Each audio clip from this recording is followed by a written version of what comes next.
All right, guys. So here it is. Perhaps one of the kind of unsung heroes from the House of Roja.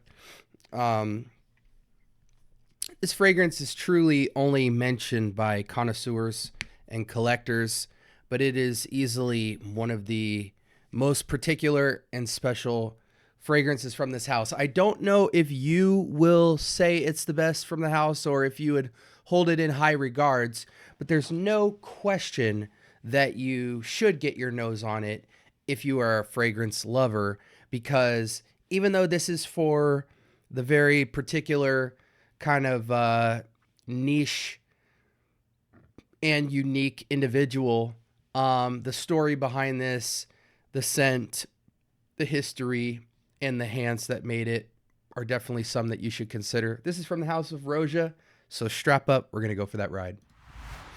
Okay, doing it for two.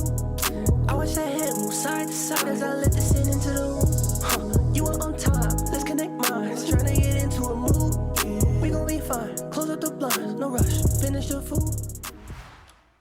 All right, welcome to the Scent Bubble. I am your host for the afternoon. From the House of Roja Dove, we have Burlington 1819. Sorry, I don't have auto zoom, guys, so you're just gonna have to enjoy it from a distance. Burlington 1819. 1819 celebrates 5 years of London's Burlington Arcade being home to the flagship of Roja Parfums Boutique. An iconic British institution for over 200 years, the Burlington Arcade is an unparalleled destination for the discovery of opulence. Every step down the arcade is a chance to discover something new. 1819, the year it opened to the public, pays homage to the Burlington Arcade being the perfect home for our award-winning perfumery, where the finest fragrances in the world wait to be discovered. A note from the brand. Okay. Now, let's dive in.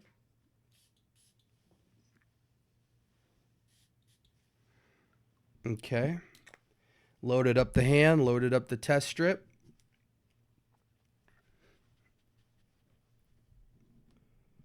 All right. Let that sit for a bit because I loaded those suckers up. Beautiful bottle, right, guys? Like, the presentation is absolutely stellar. It's kind of got this plate and the classic diamond jewel setup. Right off the bat, I'm hit with these kind of aged citruses, very winey citruses. I've been wearing this fragrance now for a couple months.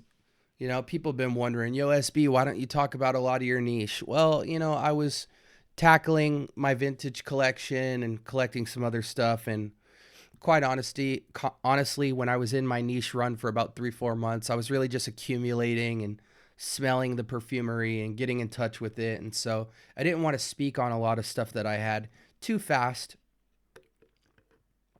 because for me, it's about helping you guys. I'm always enjoying my fragrance journey and I love it. And I oftentimes make pit stops in some of the strangest places for perfumery. And so I wanted to really know about these fragrances before I talked about them. Okay, so immediately in the air, you get this very tart, slightly bitter, but extremely bright citrus, almost in the same vein as Mary Jane from Born to Stand Out. How the cannabis note kind of grounds this bitter grass note under all of this bright citrus, and I think in that fragrance it's passion fruit. But in here, this is very much a Harrods Elysium style grassy tart citrus, but with Burlington as opposed to something like Harrods, which I also have, this feels a bit aged. Almost like all of that flavor that I just described is sitting inside of some old Levi jeans that are fresh and clean, but are from the early 1900s. Maybe like an industrial revolution, a fresh pair of Levi's you're going to go to work in, all that citrus, grassy, tart, slight bitterness going into a pair of jeans and just you're smelling it through the jeans. Very uplifting. You definitely get the history of it, but what Roja does that's so special with a profile like this is I feel like without a Roja level hand, it would be hard to pull this off and make this feel very modern. Somehow he's able to make this profile feel extremely modern. Now, again, the story is he was commissioned to make a scent after, the official scent of the Burlington Arcade, which is apparently this place where a lot of perfume houses are in, but it's this building that's been around since 1819, and this was like an homage to the atmosphere of that building and all the places that, not just perfume, but all the places that were institutioned with under that branch of that establishment. Yeah, it smells like work and play. The work side of it feels somewhat industrial, but then it's just barraged in this dousing of slightly bitter, slightly grassy, but extremely tart citrus, lemon, lime, grapefruit, kind of lemongrassy, but mostly citric. This is mostly a citric bomb that's slightly barrel aged by this kind of underbelly of, kind of a grassy, bitter tartness going on. Let's go ahead and it's a lot brighter on test strip. It warms up very ambery on skin. That's the only subtle difference I'm noticing. Let's go ahead and see what's in this. Grapefruit, mint. I do get a bit of minty lift on here, but it's not, it just contributes to this kind of airlift. There's not really like a super distinct mintiness. It's there. It's for sure there. You can detect mint, but in the most finessed way possible. It's just kind of a cold air to the fragrance. Grapefruit, mint, lime, bitter orange. I get that for sure. Mandarin orange, tobacco, ginger, ambergris, oak moss, cashmere, rum, cedar, musk, patchouli, cumin, benzoin, labdanum, cinnamon, vanilla, saffron. I think that probably might throw people off, the tobacco, ambergris, oak moss, vanilla, saffron, cinnamon. Ton of oak moss in this, but super tucked by all the citrus, but it just provides this kind of aged, earthy backdrop. I don't really get the tobacco, cinnamon, vanilla, saffron feel. Maybe the saffron contributing to that bite. Definitely the cumin, the cedar. So for me, this is mostly top heavy of a fragrance. Goes into a little bit of oak moss, cedar, patchouli, cumin, and then maybe a little bit of saffron. Yeah, super unique, very uplifting, bit aged. But I like that. I like that more, less oceanic vibe to this profile. And even with the woodiness, I think the woodiness is a little more unique than your typical woodiness. This definitely feels like a connoisseur's champagne of a fragrance. What did they say this is like?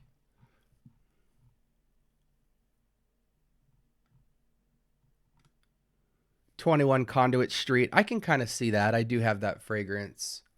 Hedonist, obviously a little bit of Tygar in there. Legem from, oh no, Tygar from, okay, I can see the Tygar resemblance, but this is more mature by the tiniest regard, maybe 20% more mature. They're only identical in the citrus opening, but in the base is really where they would separate themselves from these two fragrances. Suspiro Vibrato, Tarothi Blue. So there's your alternatives, guys. Hedonist, Harrods even to me, Tygar, 21 Conduit Street. But I still think Burlington has a maturity to it, unlike all of these. 21 Conduit Street has a bit of maturity to it, whereas the other ones just feel like this kind of luxury citrus. This kind of sits down into some kind of mature aged pocket just by a little bit. That kind of grounds the fragrance a little bit more. Interesting. It's kind of a travesty that they put Tarothi Blue in this conversation, but it makes sense. Okay.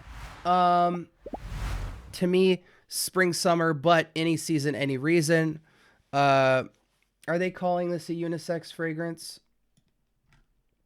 Yeah, but ladies, I think the little mature tint on this is what would make a woman probably gravitate more towards a Suspiro, a 21 Conduit, a LV type of fragrance, you know, a Lamensite, a lot more than this fragrance. Now, granted, this is very similar to a lot of those, but it has a bit of a mature tint to it that leans masculine. Again, that kind of Levi jeans, industrial building type of feel to the scent profile. That little tint is what I feel gives it a distinct masculine lean. Again, similar to Oceania, I feel that this is a fragrance that I would give a 10 out of 10, but due to the performance, I would knock it down. I think it's going to perform a lot differently on everyone's skin, but I think the best you could get out of this is moderate. I feel, in my experience with this fragrance, the first 2-3 hours is really the pride and joy of this fragrance.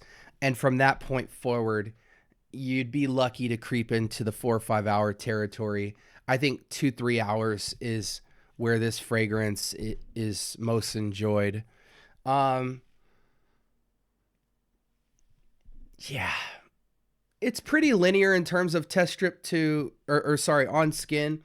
Again, I think it's a lot brighter on the test strip. It does warm up and ground itself a bit on skin. But to me, I've heard a lot of people describe this fragrance in the transitions they get and everything. I feel that really because it's such citrus heavy, the only transition would be really the evaporation of citruses. You know, those kind of going away and it returns to kind of more of a oak moss saffron with a little bit of a distant memory of citrus in this. But it's a very unique fragrance. I got it because of the uniqueness. You know, this kind of symbolizes for me, it kind of consolidates what a lot of those fragrances do, but has a little bit more maturity to it and depth. Now, granted, what I'm getting in scent profile, I'm losing in performance. So I think for you guys at home, this is a great scent to try for my guys out there. But for bottle purposes, unless you're a collector, you definitely want to go into something more like a, I feel, you know, a Tygar, a vibrato, Harriet, or hedonist type of experience. And for all my cheapies out there, Tarathi Blue will only get you about 50-60% close to a scent like this, even though it is identical in terms of the lane that it's swimming in. I love it in the air. It's absolutely beautiful. Again, it's invigorating, uplifting. It's hopeful. It's optimistic. It's unique. It's a pleasure to have on your shelf. And there will be a lot that try to smell like Burlington 1819, but I just don't think it'll quite get there. For me, I'm at a 9 with this. Ages, I think it's 25 and up, guys. Girls, I think connoisseur girls could enjoy the scent profile, but would prefer something without the age factor built into it in terms of the maturity tint. What else do I want to say about this? Yeah, really for me, the performance is really just the downside of this, but I had to have it. Absolutely had to have it in my collection. I don't regret it at all. I don't mind putting an oil on under it or reapplying it, because when it's shining for the first couple of hours, it is shining bright. And yeah. Anything else I want to tell you guys? What do I want to tell you guys? I know I'm kind of missing something. Definitely don't buy this retail. You know, you're going to be paying closer to the 500 mark for it. But I think you could probably snag this up for closer to 200 for 100 mil. Off-site, I think you could probably get it somewhere between 150 to 200 seems to be the discount sweet spot. And I think it's totally valid, totally worth it. You're going to have something on your shelf that nothing else quite beats. The only thing something can beat this in is performance and maybe a little more mass appeal. But yeah, absolutely enjoy this fragrance. It's a joy to wear. It just feels like a wine aged barrel kind of feel to a lot of your citrus basket fragrances, and I really like it. It really fits me and my age. Went over the alternatives, sprays on this. I'm going 10 plus. I don't care. I've been enjoying it in that capacity, but it takes a lot of sprays just to get a good 4 hours out of it. Definitely will be decanting it in the future so I could reapply. But, you know, I think this is somewhat of a special occasion fragrance. It's upscale casual. It's semi-formal. I wouldn't rock this on a date or anything, but it's just kind of like your modern top hat kind of individual. It does feel modern, but again, it does have a little bit of history to it, a little agedness to it, but it's a individual scent. You know, you want to feel empowered. You want to feel optimistic, a go-getter, you know, you versus the world type of scent. Very nice in that regard. Again, this was Roja Parfums, Burlington 1819. I think it's an absolutely stunning fragrance. Get your nose on it. Due to the performance, you might feel apprehensive to the price, which I can understand. I gave you a ton of alternatives at every price point, but I think it's absolutely wonderful. Talk to me in the comments. I do talk back. Let me know if you've tried this fragrance, if there's any other alternatives. But I mean, Suspiro Vibrato is amazing. Hedonist is amazing. 21 Conduit Street is amazing. Trothy Blue is amazing. So what more else do you need? This is the Scent Bubble. I hope you guys stay blessed. And until next time, peace.